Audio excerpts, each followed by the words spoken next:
ভক্তি শাস্ত্রে বলে এই জগতে কোন ভক্ত যদি গঙ্গার জল গৌর চরণে সঁপে দেয় বা কেউ যদি যমুনার জল এনে আমার গৌর চরণে দেয়, তাহলে গঙ্গার জল বা যমুনার জল কোনোদিন ওই চরণে পৌঁছায় কিনা জানি না, কিন্তু আজ যেই যে আপনার দুই নয়ন জলে কাছে ভক্ত যদি গৌর বলে নয়ন জলে কাঁদতে পারে, তাহলে এই জগতে গঙ্গা যমুনার জল ওই চরণে না পৌঁছালেও আপনাদের মতো ভক্তের নয়নের জল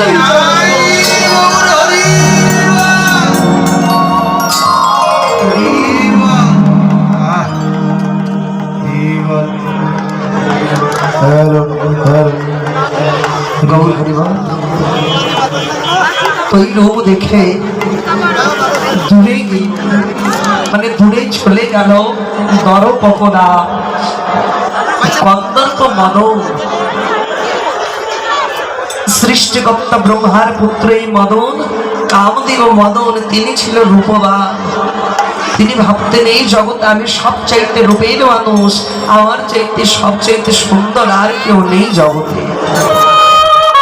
বাবা শাস্ত্রে বলে ভগবান সব সইতে পারে বাবা, কোন ভক্তের নয়নের জল আর ভক্তির অহংকার সইতে পারে না। যখন ওই মদনের অহংকার হলো, মদনের তর্পকে চূর্ণ করবার জন্য গৌর হরি নিজ গুণে কৃপা করে দর্শন দিলেন। আর যখন নিজ গুণে দর্শন দিলেন, আমার গৌর রূপ দর্শন করে মদনের অহংকার চূর্ণ বিচূর্ণ হয়ে গেল।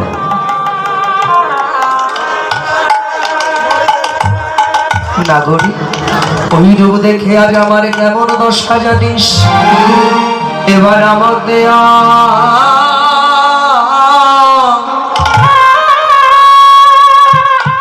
আমি রাই রে, এবার আমাকে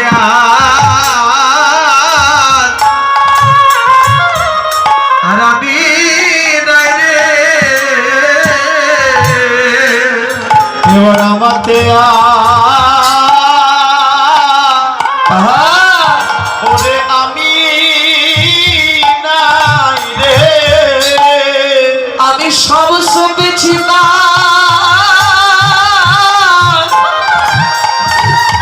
ওই শ্রীচরণে, এখন আমাকে আমি নাই রে, আমি সব সবেছি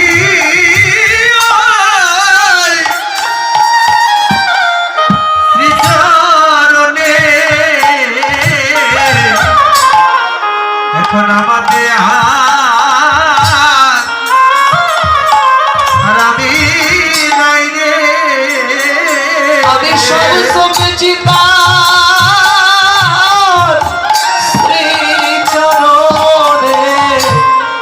গৌর তোমার হলাম বলে, আমি সব সবেছি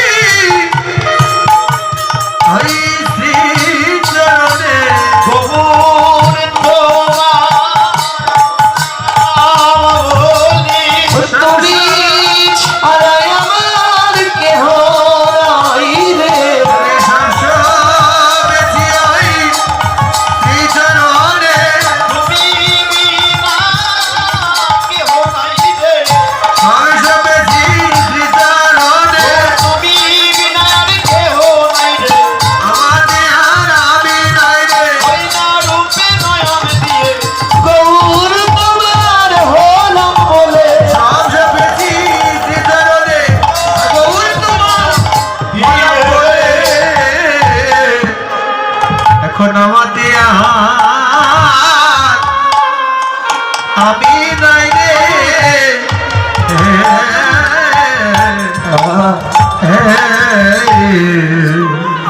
সজনী এমন রূপ দেখেছি, এমন রূপের মানুষ এই জগতে আর দ্বিতীয় নেই।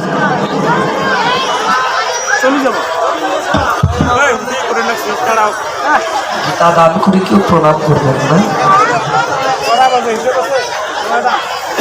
গৌর হরিবল ও তাই, হ্যাঁ এমন রূপের মানুষ জগতে আর দ্বিতীয় নাই। ও তাই? তাহলে বেশ, তাহলে এবার আমি গৌর রূপের সঙ্গে তুলনা করবো। বলে তুলনা? হ্যাঁ, কার সাথে? বলে সব